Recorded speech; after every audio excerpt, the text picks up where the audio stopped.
President বললেন, আজ না হয় অন্যরকম হোক। ব্যক্তিত্বের সমস্ত মনোহারিত্ব নিয়ে তিনি বললেন, আজ আমি তোমাকে লাঞ্চ করাবো। রাস্তায় তিনি সেই নতুন পরিচিত মানুষটির বাহু ধরে হেঁটে তাকে রেস্তোরাঁয় নিয়ে গেলেন। দোকানের ছাউনিতে সোনালি হরফে লেখা, লে বইয়ুফ কৌরন্যে, লে বইয়ুফ কৌরন্যে। ভিতরটা সরু, লম্বাটে এবং গরম। কোনো টেবিলই খালি নেই। হোমেরো রে অবাক হয়ে দেখল প্রেসিডেন্টকে চিনল না কেউ। সে পিছন দিকে হেঁটে গেল একটা ব্যবস্থা করে দেবার জন্য, বলতে, ইনি কি বর্তমান প্রেসিডেন্ট? রেস্তোরাঁর মালিক জানতে চাইল। না, হোমেরো উত্তরে বলল, ইনি এখন পদচ্যুত। মালিকটি সমজদারের মতো হাসল, বলল, ওদের জন্য আমি সর্বদা আলাদা টেবিলের ব্যবস্থা রাখি। ঘরের শেষ প্রান্তে একটি স্বতন্ত্র টেবিলে নিয়ে সে বসালো তাদের। সেখানে ইচ্ছে মতো তারা কথা বলতে পারবে। প্রেসিডেন্ট তাকে ধন্যবাদ জানালেন, বললেন, নির্বাসিতেরা যে সম্মানীয় আপনার মতো সে কথা মনে রাখে না সকলে। সেই রেস্তোরাঁর বিশেষত্ব, এরা গরুর পাঁজর রাখে কাঠকয়লার আগুনে। প্রেসিডেন্ট এবং তার অতিথি চারিদিকে একবার চোখ বুলিয়ে দেখে নিলেন। অন্য টেবিলগুলোতে দেখলেন ধারে ধারে নরম চর্বিওয়ালা বড় বড় ঝলসানো মাংস পরিবেশন করা হয়েছে। প্রেসিডেন্ট বিড়বিড় করে বললেন, অসাধারণ মাংস, কিন্তু আমার এসব খাওয়া বারণ। বলে চোখের ভঙ্গিতে দুষ্টুমি ফুটিয়ে হোমেরোর দিকে তাকালেন। তারপর গলার স্বর বদলে বললেন, আসলে কিছুই খাওয়ার অনুমতি নেই আমার। হোমেরো বলল, আপনার তো কফিও বারণ, কিন্তু আপনি কফি খেলেন। প্রেসিডেন্ট উত্তর করলেন, দেখে ফেলেছ তুমি? না, আজ একটা অন্যরকম দিন, তাই অন্যথা করলাম। তিনি যে কেবল কফি খেয়েই সেদিন অন্যথা করলেন তা নয়।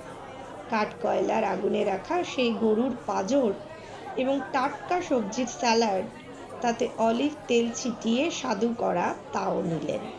তার অতিথিও তাই নিল, সেই সঙ্গে আধ ক্যারাফে লাল মদও। তারা যখন মাংসের জন্য অপেক্ষা করছেন, জ্যাকেটের পকেট থেকে একটা ওয়ালেট বের করলো হোমেরো। তা থেকে পয়সা নয়, কতগুলি কাগজ বেরোলো। তার মধ্যে থেকে সে প্রেসিডেন্টকে বিবর্ণ হয়ে যাওয়া একটা ছবি দেখালো। নিজেকে চিনতে পারলেন প্রেসিডেন্ট। পরনে পুরো হাতা শার্ট, কালো চুল ও গোঁফ। তাকে ঘিরে রয়েছে এক দল যুবক। পায়ের আঙুলে ভর দিয়ে উঁচু হয়ে দাঁড়িয়েছে তারা, যাতে ছবিতে দেখা যায় তাদের। এক নজরেই তিনি চিনতে পারলেন সেই জঘন্য নির্বাচন ক্যাম্পেনের প্রতীক চিহ্নগুলি। সেই হতভাগা দিনটি কত তারিখ ছিল তাও মনে পড়ল তার। তিনি অনুচ্চ স্বরে বললেন, কষ্ট হয় দেখলে। আমি সর্বদাই বলেছি, যা হয় ছবিতে মানুষের চোখে পড়ে সে কতখানি বুড়িয়ে গেছে। বলে তিনি ছবিটা ফিরিয়ে দিলেন এমনভাবে যেন এ বিষয়ে, অর্থাৎ এই ছবির বিষয়ে শেষ কথা বলা হয়ে গেল তার। তারপরে আবার বললেন, আমার খুব ভালো মনে আছে, কত হাজার বছর আগেকার কথা, স্যান ক্রিস্টোবেল দি লা কাসাসের মোরগ লড়াই। আমি ওই শহরেরই মানুষ। হোমেরো বলল, এই যে আমি, বলে ছবিতে অন্যদের মধ্যে নিজেকে দেখিয়ে দিল সে। প্রেসিডেন্ট তাকে চিনতে পারলেন। তুমি তো তখন ছেলে মানুষ ছিলে। হোমেরো জবাব দিল, প্রায়। ইউনিভার্সিটি ব্রিগেডের নেতৃত্ব দিয়ে দক্ষিণের সমস্ত প্রচার অভিযানে আমি আপনার সঙ্গে ছিলাম। প্রেসিডেন্ট বুঝলেন তার মনে অভিযোগ রয়েছে। বললেন, আমি আসলে খেয়াল করিনি তোমাকে। না না, তা নয়, আপনি আমার সঙ্গে খারাপ কি করেছেন? আমরা এতজন ছিলাম, তার মধ্যে থেকে আমাকে আপনি কি করে মনে রাখবেন? তারপর কি হলো? প্রেসিডেন্ট জানতে চাইলেন। আপনি সে কথা সবচেয়ে ভালো জানেন। কি আশ্চর্য দেখুন, হোমেরো বলল, মিলিটারি অভ্যুত্থানের পরে আমরা দুজনেই এখন এখানে। আমরা এখন দুজনে মিলে একটা অর্ধেক গরু খেয়ে ফেলতে পারি। এমন সৌভাগ্য কজনের হয়েছে? ঠিক তখনই খাবার দেওয়া হলো তাদের টেবিলে। বাচ্চাদের বিপ যেমন করে বাঁধে তেমন করে ন্যাপকিনটি বুকের কাছে গুজে নিলেন প্রেসিডেন্ট। তার অতিথি সেটা বিস্মিত ও হতবাক হয়ে দেখল, তাও তিনি লক্ষ্য করলেন।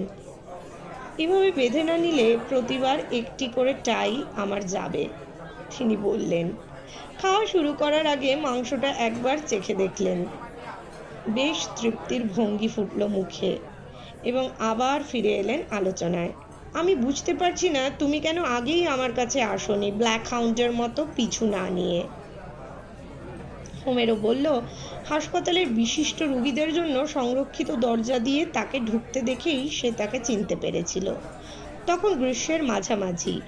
তিনি আন্তেলিসের 3 পিস স্যুট পরেছিলেন, পায়ে সাদা কালো জুতো, কলারের কাছে একটি ডেইজি ফুল গোজা। হাওয়ায় তার সুন্দর চুলগুলি উড়ছিল। হোমেরো জানতে পেরেছিল জিনিভায় তিনি একলা আছেন, কোনো সাহায্যকারী নেননি। হয়তো এ কারণে যে এ তার চেনা শহর, মুখস্থ। এখানেই তিনি তার আইনের পাঠ শেষ করেছিলেন। তার অনুরোধে হাসপাতালের কর্তৃপক্ষ ভিতরে ভিতরে সব রকমের সাবধানতা নিয়েছিল যাতে তার পরিচয় প্রকাশ না হয়।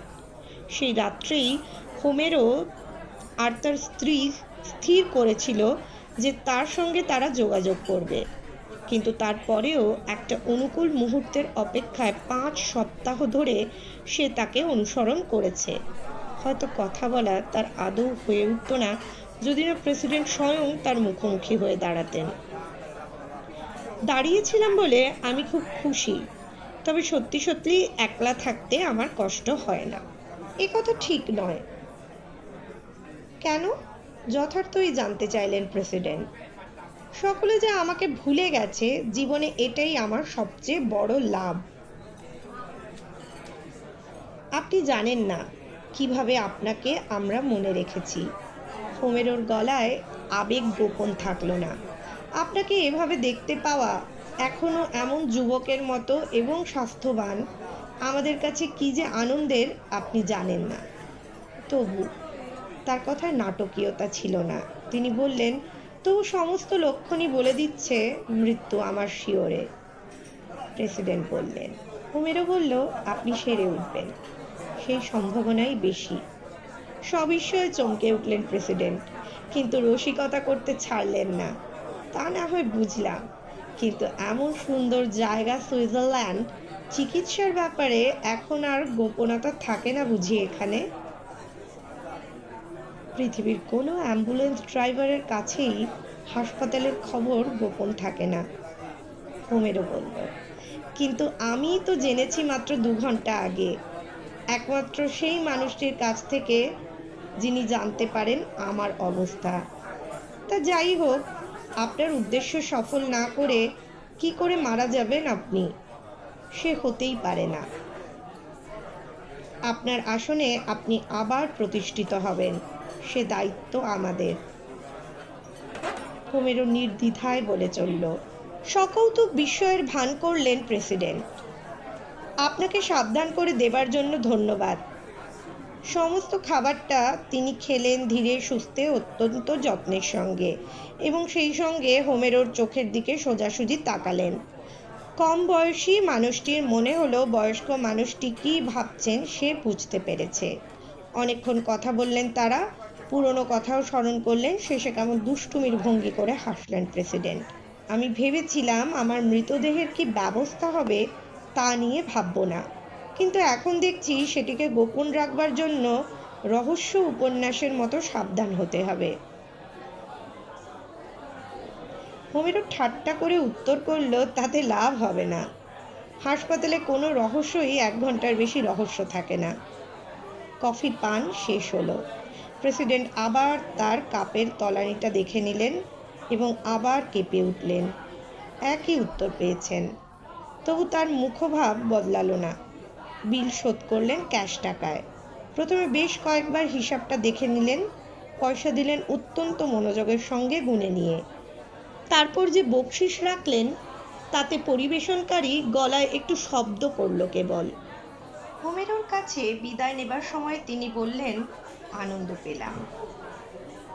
এখনো অপারেশনের দিন আমার স্থির হয়নি। তবে সব কিছু ভালোভাবে উতরে গেলে আবার দেখা হবে আমাদের। তার আগে হবে না? কেন? হোমেরো জানতে চাইল। আমার স্ত্রী ধনী কটি বাড়িতে রান্নার কাজ করেন, ভাত আর বাগদা চিংড়ি ভারী ভালো রাঁধেন। আমাদের ইচ্ছে শিগগিরই কোনো রাত্রে আপনাকে খাওয়াবো। আমার যে শেলফিশ খাওয়া বারণ, কিন্তু খাবো, খুশি হয়ে খাবো। কবে যাব বলো? হোমেরো বৃহস্পতিবার তার ছুটি থাকে বলে জানিয়ে দিল। প্রেসিডেন্ট বললেন, বেশ তো, বৃহস্পতিবারই তোমার বাড়ি আমি যাচ্ছি, সন্ধে 7টায়। এ তো আনন্দের কথা, হোমেরো বলল। আমি গিয়ে আপনাকে নিয়ে আসবো। হোটেলেরিয়ে দেমাস, 14 রুয়ে দি ইন্দাস্ত্রিয়ে, স্টেশনের পিছন দিকে, তাই তো? তাই বলে প্রেসিডেন্ট উঠে দাঁড়ালেন। তাকে আরও মনোরম সুন্দর দেখাচ্ছিল। তিনি বললেন, মনে হচ্ছে তুমি আমার জুতোর মাপটাও জানো। জানি সেলার, নিশ্চয় জানি। মজা পেয়েছে হোমেরো। 41 সাইজ। তবে হোমেরোর আসল উদ্দেশ্য অমন নির্দোষ ছিল না। সে কথা সে অবশ্য প্রেসিডেন্টকে বলেনি। পরে বহু বছর ধরে যাকে পেয়েছে, যে চেয়েছে শুনতে, তাকেই বলেছে। তার একটা অন্য উদ্দেশ্য ছিল। অন্যান্য অ্যাম্বুলেন্স ড্রাইভারের মতো সেও সৎকার সমিতি ও জীবন বীমা কোম্পানির সঙ্গে ব্যবস্থা করেছিল, যাতে সেই সব আনুষঙ্গিক কাজ হাসপাতালের মধ্যেই হয়। এমন হতে পারে, বিশেষ করে বিদেশি রোগীর ক্ষেত্রে যাদের সামর্থ্য অল্প, খুব বেশি লাভ থাকবে তা নয়, অন্যান্য কর্মচারীদেরও ভাগ দিতে হবে।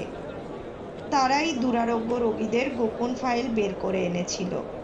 তার এই মতলবের জন্য নিজেকে সে এই বলে কৈফিয়ত দিত যে স্বদেশ থেকে সে নির্বাসিত, তার কোনো ভবিষ্যৎ নেই, এবং তাকে একটা হাস্যকর কম বেতনে স্ত্রী ও 2টি সন্তানের ভরণপোষণ চালাতে হয়।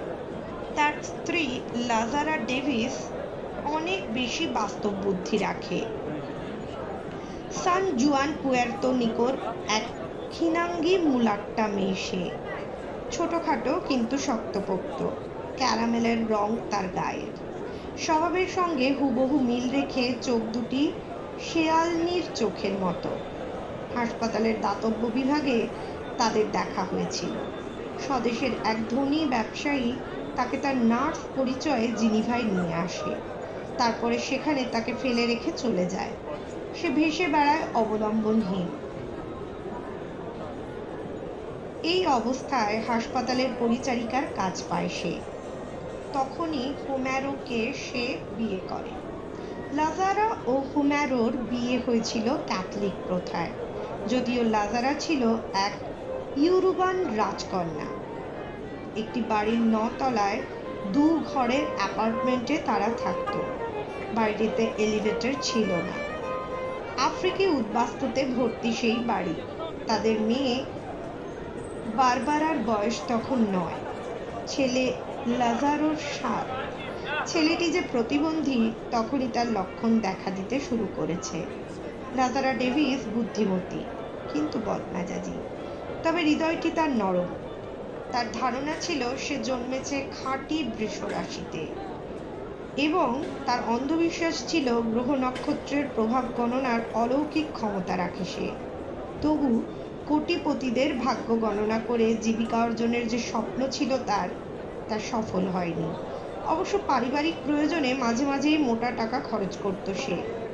এ টাকা সে উপার্জন করত সেই ধনী মেট্রনদের ডিনার রান্না করে দিয়ে, যারা অতিথিদের বোঝাতে চাইত যে নিজেরাই তা রেঁধেছে, এবং এভাবে অতিথি আপ্যায়ন করে প্রশংসা পেতে ভালোবাসত। হোমেরো ছিল নিরীহ প্রকৃতির মানুষ, এমন যে মাঝে মাঝে তাকে সহ্য করা কঠিন হতো। মানুষটি উপার্জন করত সামান্য, উচ্চাকাঙ্ক্ষাও ছিল না। তবু যে লাজারা তাকে বাদ দিয়ে নিজেকে ভাবতে পারত না, তার কারণ ছিল। হোমেরোর মন ছিল সরল এবং কিছু ক্ষমতাশালী সঙ্গী সাথীও ছিল তার। মোটামুটি চলে যাচ্ছিল তাদের, কিন্তু যতই দিন যেতে লাগলো অবস্থা খারাপ হলো। ছেলেমেয়েরা বড় হচ্ছে। প্রেসিডেন্ট যখন এদেশে এসেছেন সেই সময়ই সঞ্চয়ে হাত পড়তে শুরু করেছে তাদের। 5 বছর ধরে সেই সঞ্চয় তারা করেছিল। তাই হোমেরো যখন হাসপাতালে আত্মগোপনকারী রোগীদের মধ্যে প্রেসিডেন্টকে দেখল, আশার আলো দেখতে পেল তারা। তবে ঠিক কি তারা চাইবে, কোন অধিকারে চাইবে সে সম্বন্ধে নিশ্চিত করে কিছু ভাবেনি। প্রথমে ভেবেছিল তার অন্ত্যেষ্টির কাজটা তারা নিজেরাই নেবে, এমনকি মৃতদেহে সুগন্ধি ওষুধ লেপন, স্বদেশে তার দেহ ফিরিয়ে নিয়ে যাওয়া ইত্যাদি সব ভার। কিন্তু ক্রমে বুঝতে পারল প্রেসিডেন্টের মৃত্যু তারা যত কাছে বলে মনে করেছিল আসলে তা নয়। লাঞ্চের দিনে সন্দেহ তাদের গভীর হলো। আসল সত্য হলো হোমেরো আদৌ ইউনিভার্সিটি ব্রিগেডের বা অন্য কোনো দলের নেতা ছিল না। নির্বাচনী প্রচারের সময় যে কাজটা সে করেছিল তা হলো সে চেষ্টায় ছিল ফটো তোলার সময় তাকেও যাতে ছবিতে দেখা যায়। ছবিটা তারা এখন অলৌকিকভাবে পেয়ে গিয়েছে তাদের ছোট্ট কুঠুরিতে রাখা কাগজের স্তূপে। কিন্তু তার আগ্রহ ছিল অকপট। এও সত্য যে সে দেশ থেকে পালাতে বাধ্য হয়েছিল, কারণ মিলিটারি অভ্যুত্থানের বিরুদ্ধে রাস্তায় রাস্তায় যখন প্রতিবাদ সোচ্চার তখন সেও তাতে অংশ নিয়েছিল। তবে তারপরেও বহু বছর হলো সে জিনিভাতেই রয়ে গেছে কারণ তার মনোবল কম। সুতরাং দু একটা মিথ্যে বলে যদি প্রেসিডেন্টের নেক নজর পাওয়া যায় তো ক্ষতি কি? তারা দুজনে প্রথমে বিস্মিত হলো যখন দেখলো অমন একজন দেশান্তরিত বিশিষ্ট মানুষ লা গোত্রেসের মতো একটা নিরানন্দ অঞ্চলে থাকছেন, যেখানে এশিয়া থেকে আগত উদ্বাস্তুরা আর রাতে লভ্য মেয়েরা থাকছেন একটা চতুর্থ শ্রেণীর হোটেলে।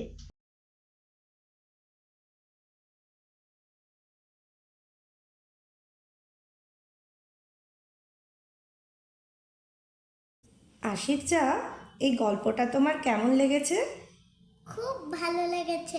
বন্ধুরা, যদি তোমাদেরও এরকম এই গল্পগুলো ভালো লাগে তাহলে লাইক, সাবস্ক্রাইব আর শেয়ার করে কমেন্টে দাঁড়াও কি কি নতুন গল্প শুনবে।